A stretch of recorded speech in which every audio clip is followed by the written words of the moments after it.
Today we're going to begin talking about poultry and the different parts of anatomy that poultry has. It's important to know poultry vocabulary so everyone knows what we're talking about. This PowerPoint covers terminology for the external parts of poultry. Who remembers what type of meat we're talking about when we say poultry? Poultry means chicken, turkey, and duck or geese. The easiest place to start with the outside covering. What do all poultry species have in common? Or what feature do all birds have? And that would be feathers. Collectively, the feathers are referred to as plumage. Functions of feathers is insulation to maintain body temperature. They aid in flight and appearance. They can either be camouflage or a sexual display. The body has a number of different types of feathers at different parts of the body. It's important that the feathers are in the right positions to enable them to complete their normal functions. And there are a number of functions that feathers do, like we just said. Why do you think colors and feathers could be used in sexual display? Think about that question for a moment. Colors most often are used for attracting a mate. Bright, vibrant colors stand out in nature, and that's what helps aid in attracting a mate when we're dealing with poultry. Feathers, known as preening. The function of preening is to maintain proper alignment of feathers and to maintain waterproofing and insulation. There's an example of a chicken preening its feathers. The feathers are kept in place by preening. All birds preen, domestic and wild. Preening involves obtaining an oily material from the preen gland found at the tail of the bird. The gland is squeezed with the beak to attain the oil, and the oil is then used to treat the feathers. The feathers are then manipulated to ensure they are cleaned and put into the right place. Feathers have barbs, and the barbs need to be linked correctly in order for feathers to provide insulation and to be waterproof. Do you think all birds need to be waterproof? Why or why not? Do you think all birds that are in the wild or domesticated need to be waterproofed, or just those that are waterfowl? I would think they all would need to be, just because they're outside in the rain. And if a bird's feathers gets wet, then it can't fly and potentially get away from danger. Chickens also participate in other poultry as well, dust bathing, and this helps control parasites and removes any loose skin. To do this, they love to dust bath. The dirt is abrasive on the skin and removes loose skin and removes parasites. Some people use sand or diatomaceous earth. The diatomaceous earth is also a disinfectant and dries out the skin of the parasites, killing them. Here's a picture of a wing from a bird. Molt is when chickens start losing feathers. It happens normally once a year. When chickens molt, they lose the primary wing feathers, starting with the ones closest to the axle. Has anyone ever seen a bird molt? I don't have any experience with chickens, but I have seen parrots molt. And I thought the poor thing was sick and was about to die. But that's very common for fowl and birds to lose their feathers.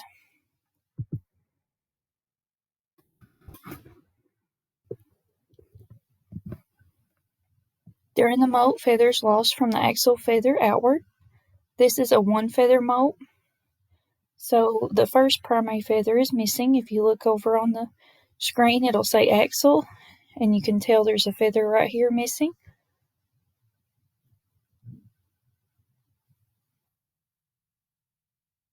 This is a four-feathered molt. The four primary feathers have been molted and replaced with new feathers. You can see they're real tiny right here. They're starting to grow back. And if you want to keep birds from escaping, like flying over fences, for example, you can clip their wings. And I will post the YouTube video for this separately, but it's wing clipping of chickens.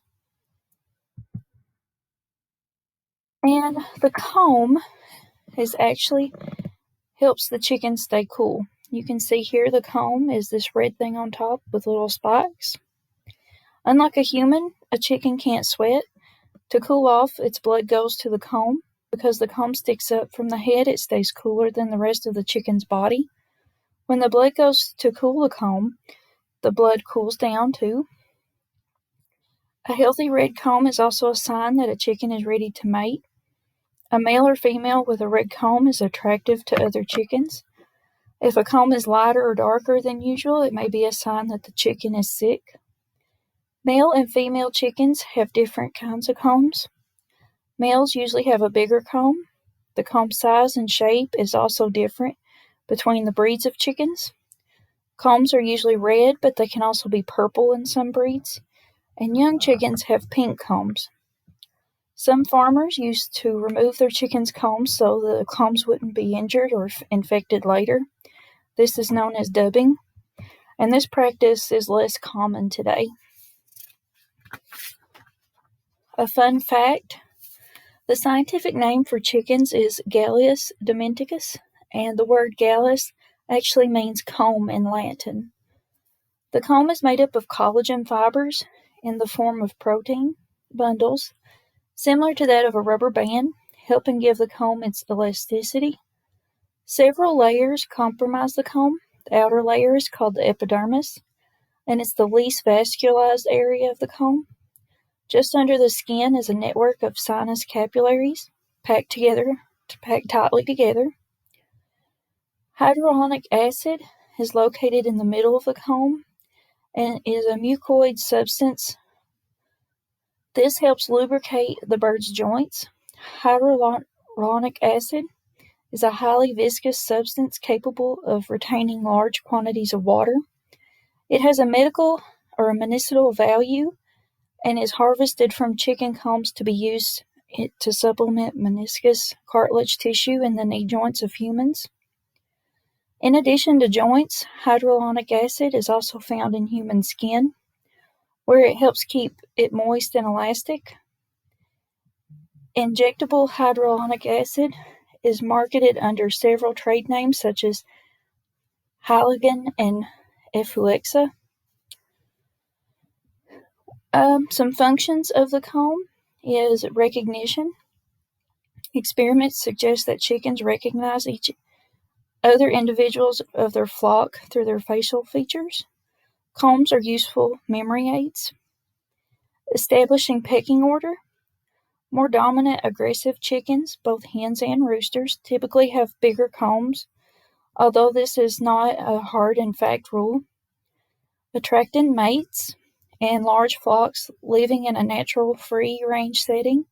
Hens may prefer roosters with large single combs, hence the reason some roosters typically have bigger combs of the two. Some speculate that this is preference and may be designed to ensure the genetic quality of chickens in general, since a healthy-looking comb is usually found on the head of a healthy rooster.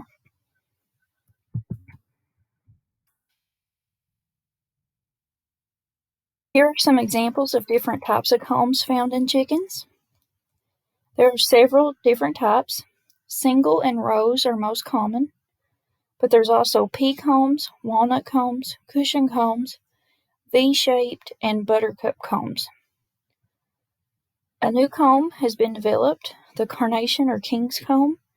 It's unique to the Penskadesa chicken, breed from Spain, and it's basically a single comb with several lobes in the rear. Here are some more parts of the chicken anatomy. Beak is a bony material that the chickens use to grab food, and it's important to note that chickens do not have teeth. The wattle is a fleshy material under the chicken, also important for body temperature control. The eye. Chickens have eyes on either side of their head, not both in front like we have, or like owls do. This will affect the vision of the chicken. You'll notice that chickens turn their heads a lot trying to see their surroundings. And ears. Chickens do not have an external ear like we do. Their ear is a hole in the side of their head leading to their ear canal. To protect the ear hole, there's feathers that cover it. The ear canal is under the tuft of feathers on each side of their head. And the earlobe is a fleshy material right under the ear canal.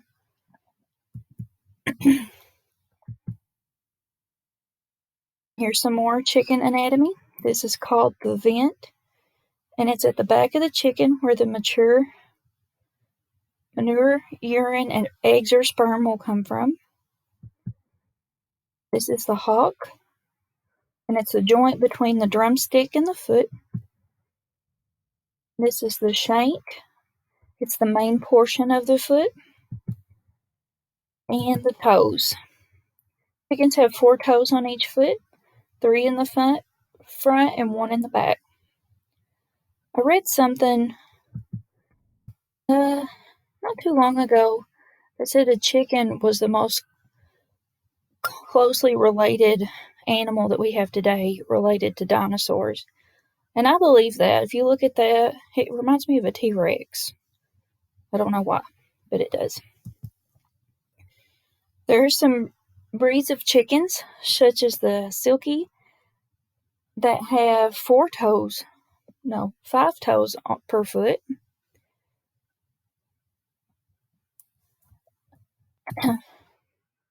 The silky has unusual feathers. They don't have barbs in their feathers, which is what gives the feathers its structure. So they have real silky, probably, I imagine if you touch that chicken, it would be really, really soft. And some chickens have feathers on their shanks. This is a light Brahma. And you can see around its feet, it's got feathers on them. So how can you tell if a chicken is male or female? On this slide, we have a male on the left and a female on the right, and you can tell them apart based on their external features. The most obvious is the comb of the male is much larger than the female, and this is a single comb. The wattles are the fleshy material that hang under the chicken's chin, and with the comb, the wattle is larger in the male than in the female. Feathers on the head are different. These are known as hackle feathers. The hackle feathers of roosters are pointed while they have a round tip on the female.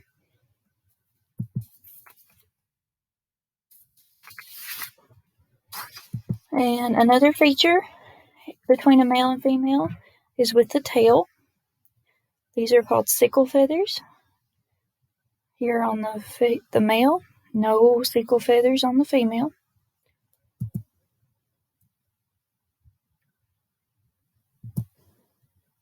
And you can also look at the midsection of a chicken to find differences.